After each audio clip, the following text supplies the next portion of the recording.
It's being described as the biggest clean energy breakthrough in Illinois history. They call it a framework that will generate more than $400 million a year in new investments in energy efficiency and renewable energy.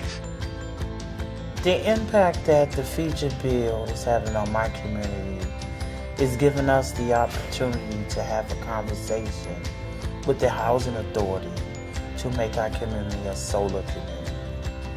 To see the state of Illinois go into this future energy opportunity is a major plus. It is creating a lot of interest and a great deal of questions, and people now are beginning to ask, how do I know if I have property that may be suitable for a 2-megawatt solar array that could help provide electricity for 400 to 500 people or 5 to 6 schools? For those that may be able to actually be part of the construction process, there is a great deal of excitement because that means jobs, as the bill says, the Future Energy Jobs Act. This is something that could allow our country to be more energy independent. These are jobs that can't be outsourced. These are jobs that require human beings to get up on my roof and fasten together those panels, right? These are jobs that benefit hardworking Americans from every walk of life. It has nothing to do with your politics. It has everything to do with we want people to have access to good employment. There are jobs for people who are college graduates. There are jobs for people who are high school graduates.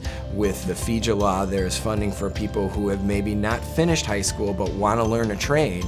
They have the opportunity to do this. This is one of the first times I can remember where there are headlines about all the companies moving into Illinois, and not just in Chicago, but in central and southern Illinois, and bringing jobs to Illinois rather than Illinois losing jobs. Being part of this movement and to make sure that the inclusion of public housing and subsidized housing will have a crack at the opportunity, which is another industry that is being established that require in the state of Illinois for our participation. But the most important thing is getting the communication out to folks. But that doesn't happen by accident, and it won't be sustained unless we, the citizens of Illinois, get involved in some way, shape, or form. The Clean Jobs Coalition is urging the state to build on the historic bipartisan Future Energy Jobs Act by moving to 100% renewable energy by 2050, cutting carbon pollution from the power sector by 2030, and immediately electrifying the transportation sector. So the Listen, Lead, and Share campaign is a way for us to come and listen to you. We want to share the facts. We want to hear your facts. We want to make all of us leaders in Illinois.